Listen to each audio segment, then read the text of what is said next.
Okay, let's unpack the source material we've got on infant sleep position and reducing the risk of SIDS. Right. This is a deep dive into guidance, mainly from the National Institute of Child Health and Human Development, the NICHD, and the American Academy of Pediatrics, the AAP. And our mission today really is to pull out the most critical life-saving info from these documents. Yes, specifically for you, the listener, to understand the latest recommendations for keeping babies safe when they sleep. And we should start by saying there's been incredible progress, hasn't there? Oh, absolutely. That Back to Sleep campaign starting back in '94, Yeah. it led to the SIDS rate dropping by more than half in the U.S. It's a huge public health success story. Huge. But the sources are also pretty clear the job isn't finished. No, definitely not. There's still disparities, communities at higher risk, and making sure everyone who cares for a baby knows this stuff is, well, crucial. So we're digging into the core recommendations, the why behind them, straight from these expert groups. And the number one message, loud and clear, across the board. Back to sleep? Always.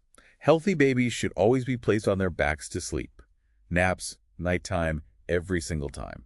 It's stated as the single most effective way to lower SI's risk. And the why behind it is solid. Research consistently links stomach sleeping to a much higher SI's risk. What about sleeping on the side, though? Some people might think that's a safer middle ground. Yeah, that comes up, but the sources are really firm.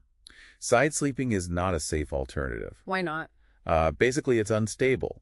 Babies put on their side can, and often do, roll onto their stomach pretty easily. Putting them right into that high-risk position. Exactly. So it's back sleeping only. Now, here's something I found really striking in the material. What's that? The risk actually jumps significantly, like 7 or 8 times higher for babies who usually sleep on their backs but are sometimes put down on their stomach or side. That statistic is pretty sobering, isn't it? It really is. It just hammers home why consistency is so vital. It's not just about parents knowing. It means grandparents, babysitters, daycare providers. Right. Every single person needs to use back position, every single sleep. Even occasional exceptions raise the risk dramatically. Okay, so beyond position, the sleep environment is key too. What are the essentials there? Number one, a firm sleep surface. We're talking a safety-approved crib mattress. With just a fitted sheet. Just a fitted sheet. And the area needs to be totally clear. Clear of any soft items. Like pillows, blankets. Quilts, sheepskins, stuffed toys, those padded crib bumpers, unless they're mesh. Anything soft is a suffocation hazard. Keep it bare. And avoiding overheating, that's mentioned too. Right. Dress the baby lightly for sleep. Think maybe 1 layer more than you'd wear comfortably. Keep the room at a comfortable temperature, not too hot. Okay. Now, where the baby sleeps often causes confusion. Room sharing versus bed sharing. The sources are very clear based on the evidence. Bed sharing baby in the bed with parents or others significantly increases SIDS risk. Especially with certain factors like smoking or alcohol use or even just extra soft bedding. Exactly. But room sharing baby in their own safe sleep space, like a crib or bassinet, but in the parent's room, that actually reduces SIDS risk. So, same room, separate sleep surface. That's the recommendation. Let's tackle a big worry. Choking. Parents fear if a baby spits up on their back, they might choke. It's a really common concern, totally understandable. But the sources explain that babies have reflexes they automatically swallow or cough up fluids. And the anatomy actually helps. Yes. When on their back, the windpipe, trachea, is on top of the food pipe, esophagus. So anything regurgitated is more likely to go back down the esophagus, not into the airway. So aspiration is actually less likely on the back. Correct. They even know most choking incidents reported actually happen when babies were on their stomachs. That's really reassuring to know. What about flat spots on the head? Plagiocephaly. Yeah, the sources acknowledge that can happen. It's usually cosmetic, often gets better on its own, and it's caused by pressure, spending lots of time in one position. Which is where tummy time comes in. Precisely.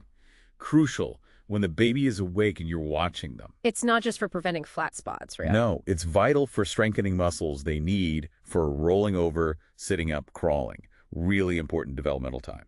Got it. Awake and supervised. What about pacifiers?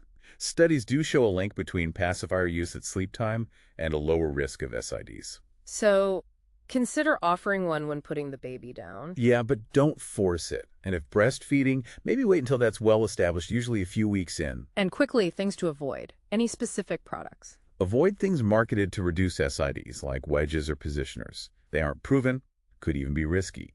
And home monitors aren't recommended for SIDS prevention, maybe for other medical reasons, but not for SIDS itself. How long should parents stick with back sleeping? The recommendation is for the entire first year. The first 6 months are especially key, but keep it going for the full 12 months. Okay, so wrapping up the key actions, always back to sleep. Firm, clear sleep space.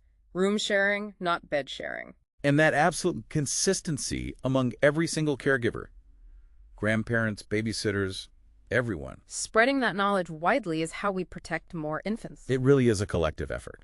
So what does this all mean for you? Well, the core message back is best seems simple, but understanding the why consistency is so critical, why the baby's anatomy makes back sleeping safer against choking, that deepens your understanding. Right, it moves beyond just following the rule to really getting why it matters. Which leaves you with this thought. Yeah. How can you personally ensure that every single person who might care for an infant in your life knows, understands, and practices these life-saving details every single time?